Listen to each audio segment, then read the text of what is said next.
Hey guys, welcome back to Contest Prep University. I'm Joe Klemczewski with Adam Atkinson. We are in episode 4 talking about GI distress and pathology. And I want to lean back a little bit toward how we started off this whole series, Adam, with the feature interview I did with Dr. Gabrielle Fundero. And I almost feel bad because once you get kind of known for something, that's what everybody wants to talk to you about. So, you know, I had her on specifically to talk about the gut microbiome, which is what she's really done a lot of her research in and just is very interested in what that does for our health. And interestingly, in pop culture, of course, everybody just wants a pill, you know, a quick fix. And so anytime you have GI problems, people say, oh, I'll fix this by taking a handful of enzymes, or I need probiotics, or then prebiotics came on the scene. And so everybody just wants to fix their issue by taking something else, which can actually compound it. So everything we've talked about so far about reducing the problems, that's where you have to start. But I really do want to chat a little bit about what some of the misconceptions are in the gut itself when it comes to all these bacteria. So you mentioned to me, Adam, that this is not exactly your field of expertise. Not at all. Like I get clients that drink the kombucha tea, and there's just thousands and millions of microbiome, and you can just really get lost when you get into that. It's very overwhelming. Well, I appreciate that honesty because I wish everybody was like that. If, you know, I'm the same way. If I don't know something about it, I'll say I'm punting. You need to go talk to this person. But, you know, the real issue is we do have just millions and millions of different types of bacterial microbes that create the flora. And those things can change a lot based on, you know, just week to week, the foods we're consuming.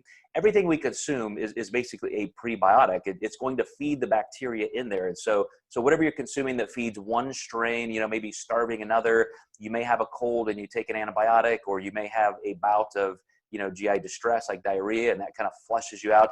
It's constantly in flux.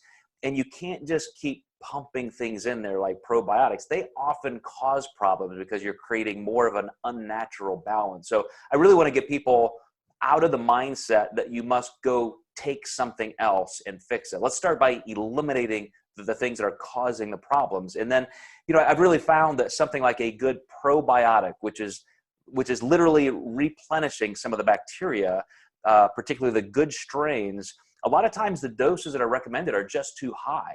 You know, whatever brand you might purchase, you could see, oh, they want you to take 2 capsules 3 times a day forever. That can just purge you and create all kinds of further distress. So I've really found in people that sometimes I'll have to say, look, take half a capsule, like open it up, dump half out, and just take half of one capsule. And they'll say, wow, that really, you know, did the trick. And I'll say, okay, do that every other day for a week or so. You just don't have to take as much.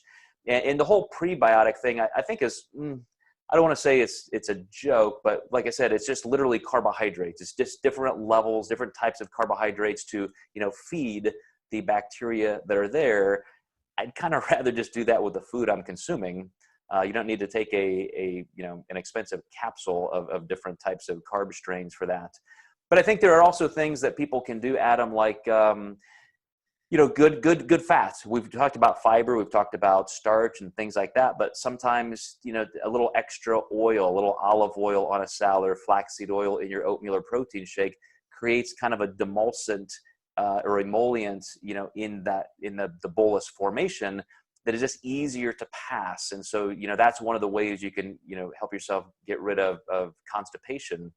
But when you talk about the gut microbiome itself, are there stories or things you're hearing people pick up from pop culture?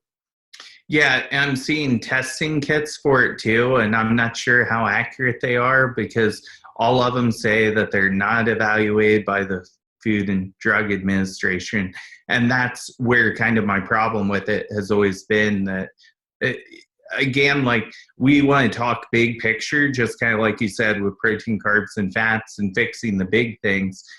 This is just such a, I mean, I don't want to say it's a small component because it is a big component, but the ability to control that aspect of your diet is very, very difficult. And I just don't really believe in these testing kits, these blood kits. And a lot of this gets into back to our naturopath kind of series because there's just kind of minimal research on it. So if you can take shit and wrap it up in a gift bag, you can sell it to anybody. And not saying there's some merit to it, but there's a lot more research that needs to be done. No, I totally agree. And I'm glad you brought that up. I was going to go exactly there. I believe Dr. Fundero herself even mentioned that. It's akin to some of the food allergy testing done. A lot of these labs that are used primarily by naturopaths, simply for things like allergy testing, they'll do, they'll say they're checking for IgE and IgG, reaction types. And they're just not, because you can't do that from a stool sample because those things are so transient, and it's not like an instant blood prick scratch test where you're seeing exactly what you're allergic to. And these are the same in my opinion. They're just not going to show you what is truly there. And even if they're getting some kind of a glimpse, it's just too transient. So let's wrap this up. I do, anybody who's interested in the gut microbiome, go back to our feature with Dr. Fundero, because she definitely has some insight and goes through some of the research. But Adam and I are going to move on to wrap this up in the next 2 episodes, talking about what you can really do to have better GI health and what it can mean for you.